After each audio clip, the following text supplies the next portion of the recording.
A well-established mind, a mind which is in a state of samyukti, is referred to as a kalpavriksha. If you organize your mind to a certain level of organization, it in turn organizes the whole system. Your body, your emotion, your energies, everything gets organized in that direction. Once all these four dimensions of you, your physical body, your mind, your emotion and the fundamental life energies are organized in one direction. Once you're like this, anything that you wish happens without even lifting a little finger actually. It would help to assist it with activity, but even without doing any activity, you can still manifest what you want if you organize these four dimensions in one direction and keep it unwavering in that direction for a certain period of time. Right now the problem with your mind is, every moment it is changing its direction. It is like you want to travel somewhere and every 2 steps if you keep changing your direction, the question of you reaching the destination is very remote unless it happens by chance. So, organizing our minds and in turn organizing the whole system and these 4 basic dimensions of who you are right now in one direction, if you do this, you are a kalpavriksha yourself. Anything that you wish will happen. But right now, if you look at your lives, everything that you have wished for till now, if it happens, you have finished. Everything and everybody that you have desired for, if all of that lands up in your house today, could you live with that?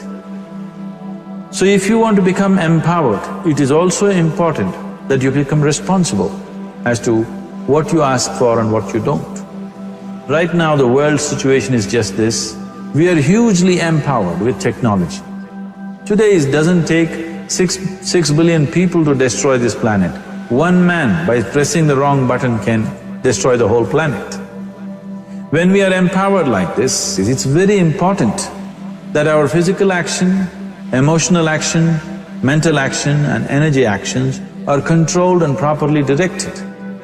If it is not so, we become destructive, self-destructive. Right now, that is our problem.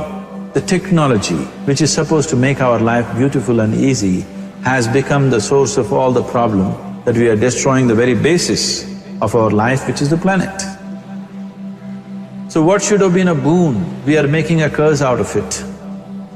What has brought incredible levels of comfort and convenience to us in the last 100 years or so has also become a threat to our life simply because we are not conscious action, we are in a compulsive state of action. So organizing our minds fundamentally means moving from a compulsive state of activity to a conscious state of activity. You might have heard of people for whom they asked for something and beyond all expectations it came true for them. Generally this happens to people who are in faith. Now, let's say you want to build a house. If you start thinking, oh, I want to build a house. To build a house I need 50 lakhs, but I have only 50 rupees in my pocket. Not possible, not possible, not possible. The moment you say not possible, you are also saying, I don't want it. So on one level, you're creating a desire that you want something, on another level, you're saying, I don't want it. So in this conflict, it may not happen. Someone who has some faith in a god or in a temple or whatever, who is simple-minded. Faith works only for those people who are simple-minded. Thinking people who are too much thinking, for them it never works. A childlike person who has a simple faith in his god or his temple or whatever, he goes to the temple and says, Shiva, I want a house. I don't know how, you must make it for me. Now in his mind there are no negative thoughts. Will it happen? Will it not happen? Is it possible? Is it not possible? These things are completely removed by this simple act of faith. Now he believes Shiva will do it for him and it will happen. So is Shiva going to come and build your house? No, I want you to understand, God will not lift his little finger for you. What you refer to as God is the source of creation. As a creator, he has done a phenomenal job, there's no question about it. Could you think of a better creation than this? Is it in anybody's imagination to think anything better than what is there right now? So as a creator, he has done his job wonderfully well. But if you want life to happen the way you want it, because right now, the very crux of your happiness and your well-being is this. If at all if you're unhappy, the only and only reason why you're unhappy is life is not happening the way you think it should happen. That's all it is. So if life is not happening the way you think it should happen, you're unhappy. If life happens the way you think it should happen, you are happy. It's as simple as that. So if life has to happen the way you think it should happen, first of all, how you think, with how much focus you think, how much stability is there in your thought, and how much reverberance is there in the thought process will determine whether your thought will become a reality or is it just an empty thought. Or how you do not create any impediments for your thought by creating negative thought process. Is something possible or not possible? Is destroying humanity. What is possible and not possible is not your business, it's nature's business. Your business is just to strive for what you want. Right now you're sitting here. If I ask you two simple questions, I want you to just look at this and answer this. Right now from where you're sitting, can you just fly off? You say no? Right now from where you're sitting, can you get up and walk? You'll say yes. What is the basis of this? Why you say no to flying and yes to walking? Because past experience of life, many times you've gotten up and walked, never did you fly off. Or in other words, you're using the past experience of life as a basis for deciding whether something is possible or not possible.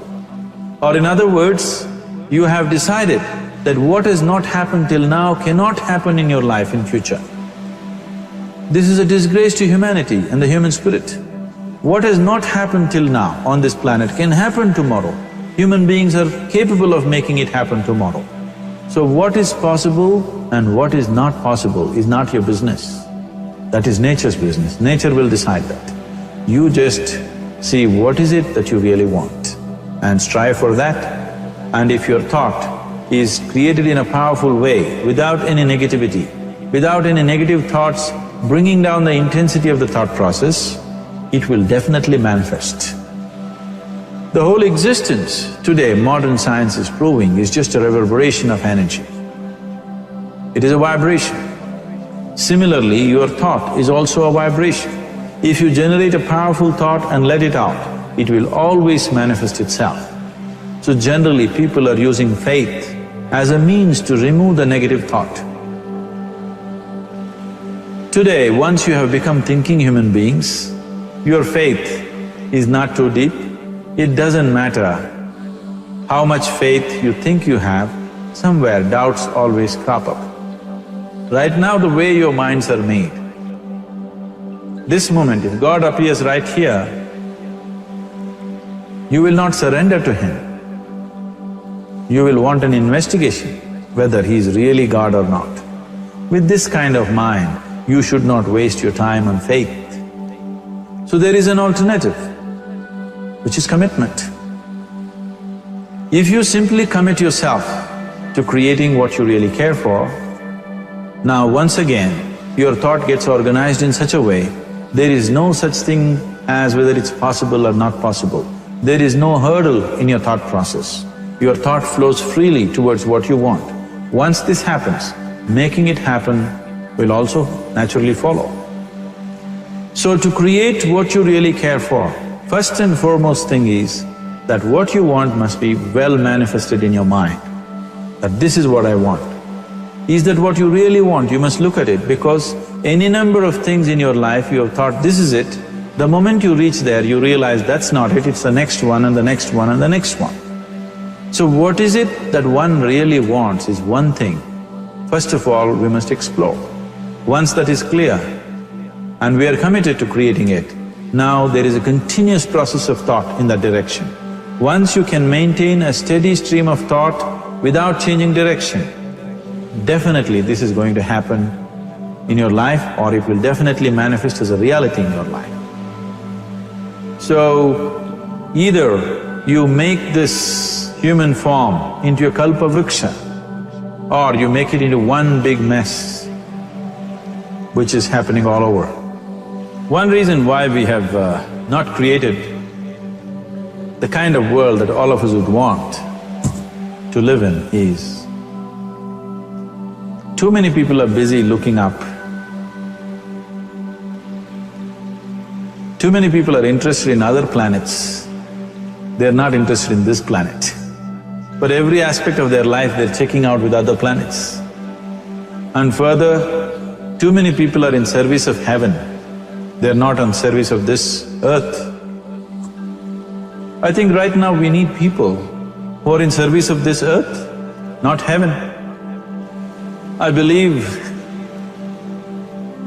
if heaven is closer to divine than where we are, if that is so, I believe they're a little more organized than us, they don't need help from us.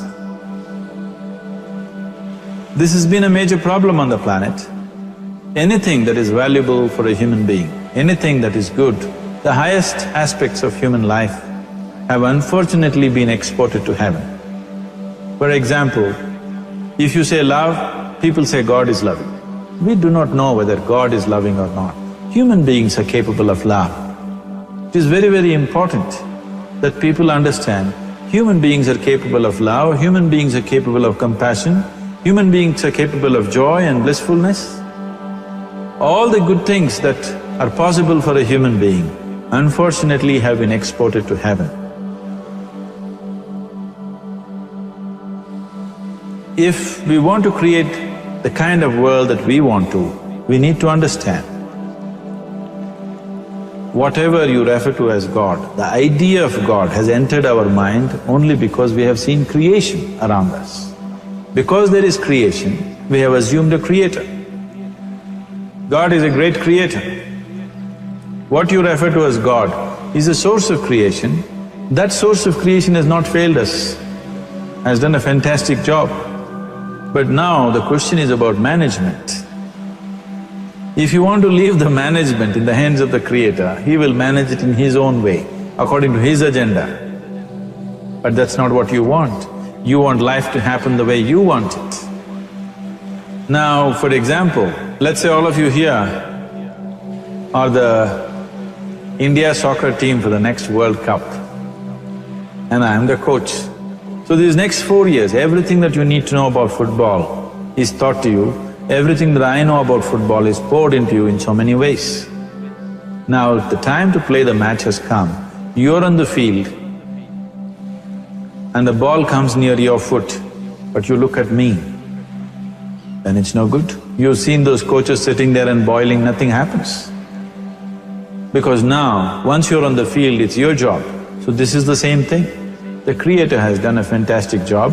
Now you're here. It is for you and me to see how to manage this, how we want it, how to keep this world, how, in what condition would all of us enjoy it best is something that we have to look at.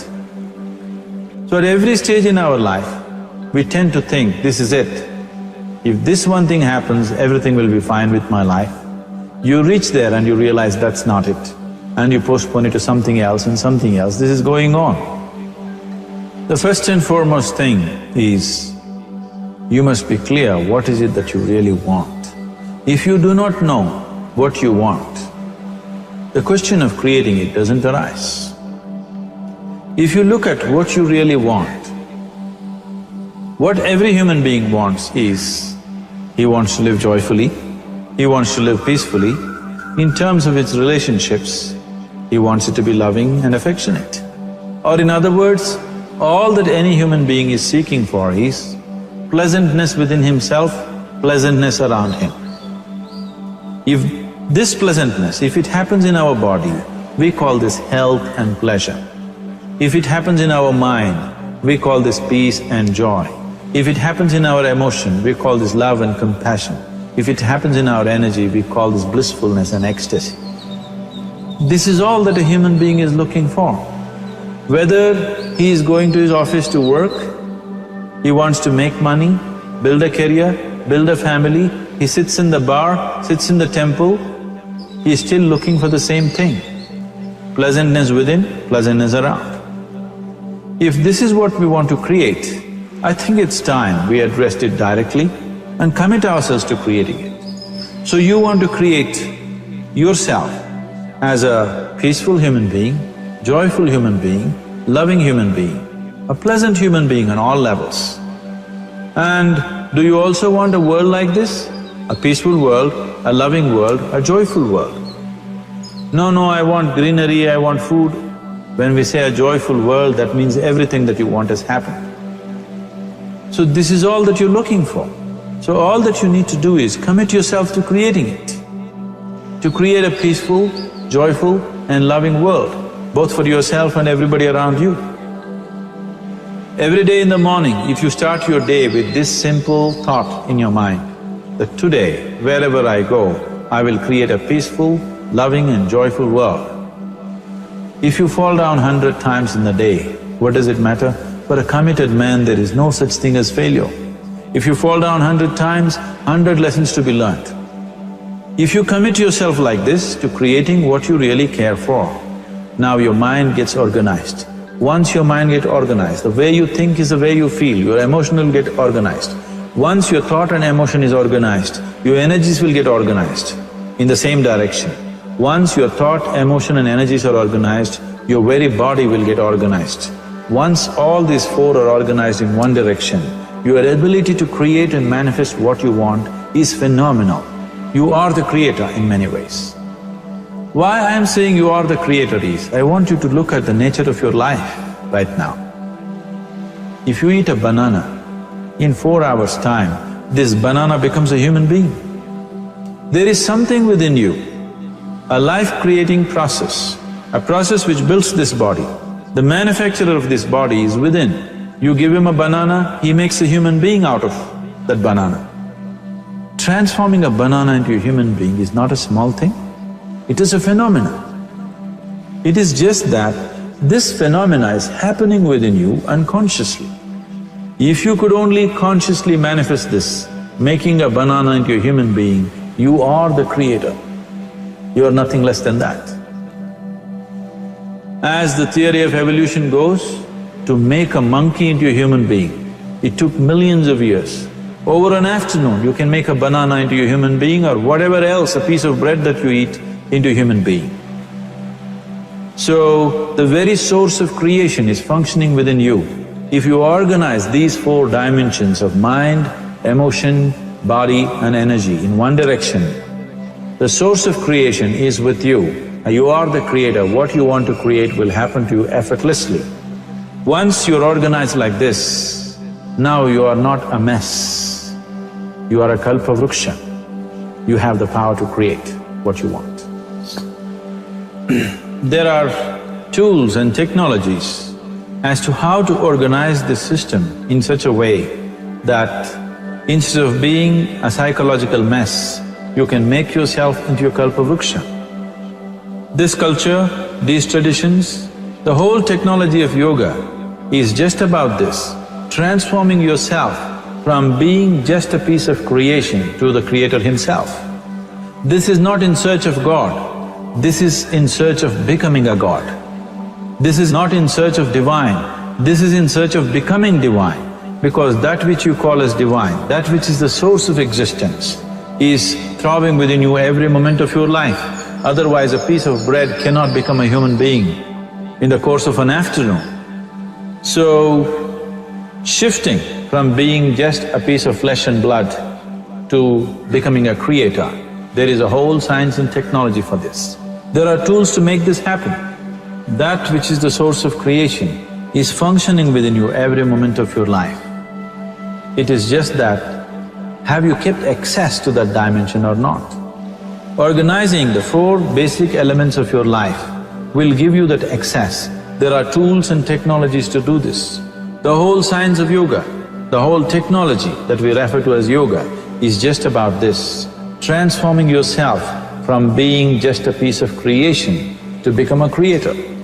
For example, 100 years ago, if I picked up something like this and I start speaking to someone who is across in another part of the world, you would think it's some kind of a miracle. Either I must be a messenger or a son or maybe God himself. But today, this is just another gadget that every one of us carry and use. Today sitting here, without using this instrument, if I speak to someone in another part of the world, it is still a miracle for you. So, this instrument happened because of human mind wanting it to happen. 100 years ago, nobody thought this was possible, but today it is just a common thing. Similarly, many things which are not in our perception yet can be brought into our perception and our ability to create our lives can be greatly enhanced. So the first and foremost thing is to organize the mind and to organize your emotions, body and energy in that line. Once this happens, you are in touch with the fundamental life-creating process within you. Once you're in touch with it, once you're in excess of that power, you have the power to create. You have the power to create your life and your surroundings the way you want it. Because we have lost our power to create, we are making a mess out of ourselves and the world around us. If we operated as the true creator, as it is operating within us, creating this body for us, if we could create our lives with the same sense of organization and sense of purpose, this world and the human being would be in a completely different state. It is my wish and my blessing that every human being in this world should have this access to the source of creation within himself so that he can function here as a creator, not just as a piece of creation.